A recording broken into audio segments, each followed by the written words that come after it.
What did the Separatists do to him? And how did it change him? In this video, we're going to discuss the dark truth of what happened to Echo right after the Citadel. Hi, this is Thoughts Like Rabbits. Today we are discussing Geetsly's What Happened to Echo After the Citadel theory. Honestly, if you're going to make a theory, make it sound like one. You've gone off the idea that Echo was conscious and only a little injured instead of that blast almost killed him. I've seen your videos. Your arguments are emotionally driven and lack key evidence to support your theories halfway through. If I don't cut her off here, Jay's going to rant. Star Wars: The Clone Wars left many details unclear as to what exactly happened to Echo between his presumed death at the Citadel and his rescue at Skako Manor. We're back. Actually, Star Wars gave us a few clues as to what happened to Echo. If you slow down or pause the moment the explosion happens, you can see that the shock wave sent him flying, along with massive chunks of shrapnel.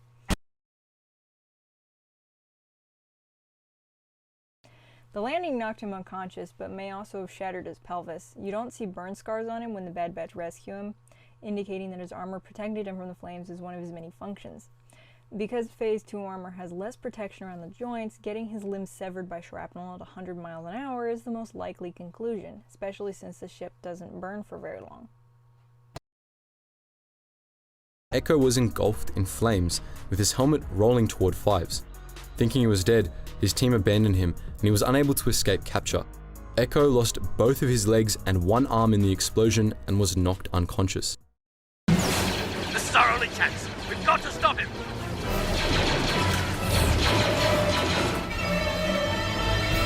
Echo, look out!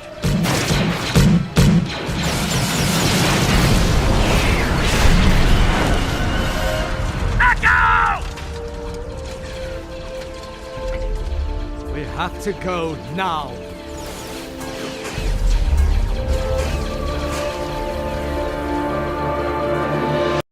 Well, it just so happens that your friend here is only mostly dead. The Separatists rarely took clones prisoner, since most clones were trained to resist interrogation tactics and would rather die than betray the Republic. They also had a nasty habit of constantly trying to escape. In most cases, after any battle, surviving clones were simply executed. Echo wasn't just any regular clone trooper though. He was an ARC trooper, which meant he had more tactical knowledge than most of his brothers. This information was considered valuable by the Separatists, and it's most likely the reason they chose to capture Echo and torture him instead. We all know that his helmet flew off, and from the angle it lands you can tell that it came off before Echo hit the ground. The shockwave and the ground impact not only gives him brain damage, but also cracks his jaw, skull, and puts him in a coma. His internal organs may also have ruptured as the shockwave hit him. The droids could easily fix most of his organs with stitches and Bacta, but his brain would be permanently damaged, so interrogation would have been impossible. The implants were just as much to turn him into a gaming PC as it was to keep him alive. They took away his freedom, his humanity. Echo's psychological trauma more closely resembles someone waking up in the middle of surgery after a traumatic event. Where?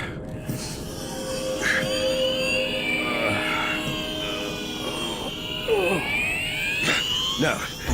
Get them off. But my tests are not yet complete. Echo, it's okay. Echo's psychological trauma more closely resembles someone waking up in the middle of surgery after a traumatic event. He panics whenever he wakes up and finds a medical droid standing over him. Due to his injuries, they would have had him unconscious for most of his stay, or he'd wake up and attack his caretakers, worsening him. Whether it be in the middle of surgery, hooking him up to the computer, or just changing his metal diaper. They would have given him the brain implants only after his condition was stable, not before. Torture in the Star Wars universe was very similar to ours in that it had similar methods and goals and was equally effective. Separatist interrogators inflicted maximum pain on their victims to extract information. While torture was outlawed in the Republic, this was difficult to enforce, especially during times of war or in the Outer Rim. Electrocution was a popular method of torture and was most likely used on Echo. Flaying was another form of torture the CIS may have used. Echo may have been able to resist most of the physical pain, and his ARC training would have helped him survive the torture longer than most normal soldiers would have. But the Separatists didn't just specialize in physical torture. Echo would have been subjected to brutal mental torture as well. He would have been kept in solitary confinement in a cold, dark, windowless cell where he would only have his droid captors for company. The purpose of this process was dehumanization, meant to make the victims start to wish they were dead and thus reveal information to the enemy. Echo was, in a sense, losing his humanity piece by piece. The brain damage has messed with his memories, but not his humanity. Yes, torture can strip you of humanity, but you can clearly see that his humanity is mostly, if not all, intact. Lights cut out again. Thought you fixed it. Yeah, add it to the list. They don't have a choice. Their captives treated like property. That doesn't seem right. It's not. And we are gonna stop it from happening to that kid. As well as earn a decent amount of credits once the job is complete. Yeah, that too. Fine, but not at that price. I am worth more than 2,000. I can't believe we're helping a separatist senator. So you have said. Repeatedly. I believe the reason it took so long to start using him as a computer was because they had to dig through tons of complicated, corrupted information and memories. Plus, he had to wake up and heal quite a bit before that. It did affect his personality, but not by much. Sometimes he does act or talk like a droid, but that's because the information has to go through the implants first. The mental torture was his own brain reliving the explosion and surgeries because it's the last thing he actively remembers experiencing. We have to get to the shuttle to escape the Citadel. No! I'll go first. Echo. No. Echo. It's Rex. I'm here. No.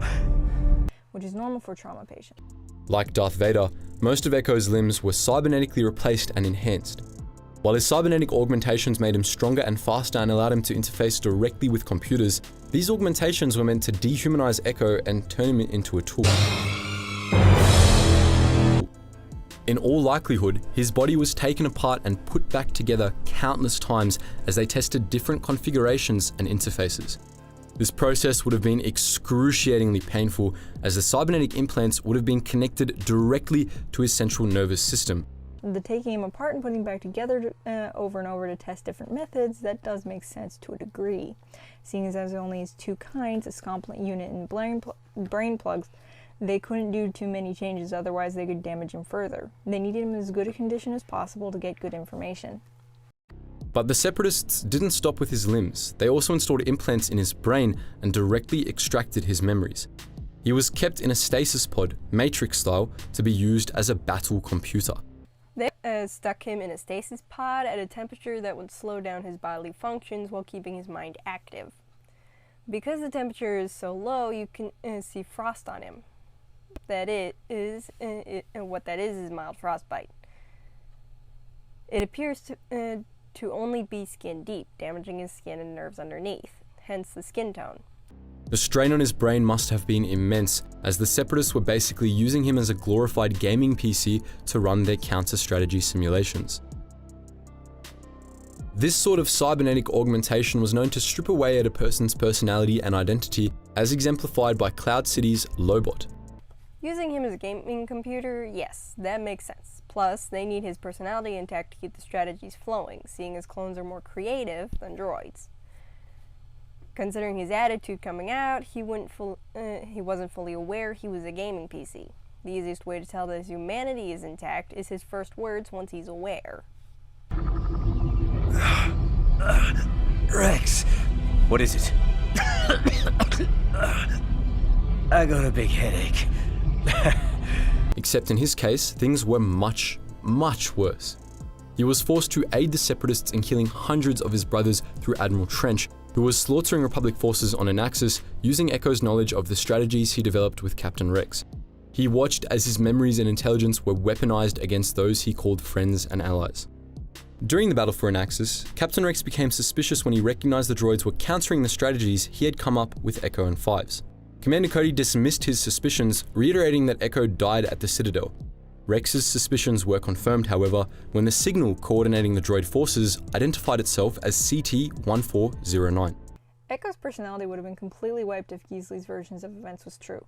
Plus, if Echo was being used as a gaming PC, he wouldn't be aware of how many of his brothers were dying from information extracted from his head. Given he goes through the episode, he's completely unaware of doing anything going on outside the somewhat isolated computer systems. He doesn't even know that what info they extracted to begin with. He's too weak to walk. Very disoriented. Doesn't even remember how he got here. He remembers being at the Citadel, but that's about it. The next episode, he creates a plan based on what he'd been told had been happening. Well, they got access to my memory, but I got access to the Techno-Union database. While Master Windu leads a team to retake the assembly complex, the Bad Batch will escort me into Trench's new comm vault, which, according to current intel, is now located on this Separatist dreadnought above an axis. Once I'm plugged in, I can feed Trench strategies, but this time, you'll know every move before he makes it. I think the only reason he keeps repeating his number in the first place was because he was answering a question he was directly asked. Find out who is sending that signal. Ask who that is. CT-1409. CT-1409. I don't believe it. CT-1409. We're gone. He didn't have a clue who was asking, indicated by his message tone. Barely conscious, just how they found him. If he was fully conscious, the message would have been more than just his number on repeat. He would have ordered, now you identify yourself, or snapped, and that's all you're getting, especially if he had been fighting his captors this whole time. Mostly what he's been doing is absorbing what he could find: blueprints, medical files, messages, books the Separatist scientists downloaded to read, and probably played with the thermostat and gravity until they caught him. They made sure he was in as little pain as possible, but he clearly got a bit bored semi-consciously answering questions. This ventilation corridor acts as a cooling system for all the computers in the facility. How did you know it was up here, Echo? Well, they got access to my memory, but I got access to the Techno-Union database. All their plans, inventory, building schematics, everything. Star Wars does stay relatively realistic when it comes to trauma of war.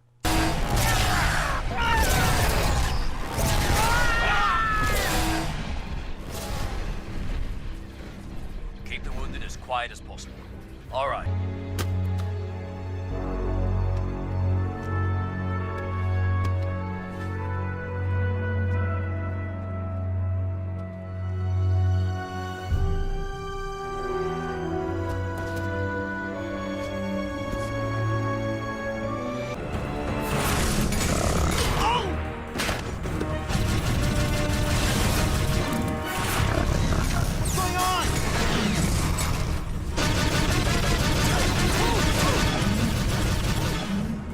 His situation and would not allow any time or ability to escape, hence to why they had to be rescued in the first place.